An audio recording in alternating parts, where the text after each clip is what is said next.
我相信大家對於聲音治療或者聲音療愈其實都越嚟越唔陌生㗎啦。Sound therapy 其實而家普遍世界各地都越嚟越多人去用㗎啦。先講講我哋音叉嘅部分啦。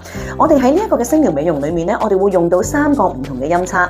嗱，其實咧好多人都會問㗎，音叉其實有啲咩分別啊？音叉咧，我哋每一個音叉，我哋只能夠發出單一嘅 hertz。單一嘅音頻，例如我哋喺呢一個嘅聲療美容裏面咧，我哋會用到3隻音叉。第一個音叉，我哋會用到嘅係咩咧？136.1，136.1係代表住咩咧？即係話每一秒佢會震動136.1次嘅 hertz。OK， 呢一個係講緊136.1 hertz 嘅音叉頻率啦。OK， 好啦，而我哋每一個嘅音叉都有佢個名稱嘅喎。呢一個音叉叫做 Om。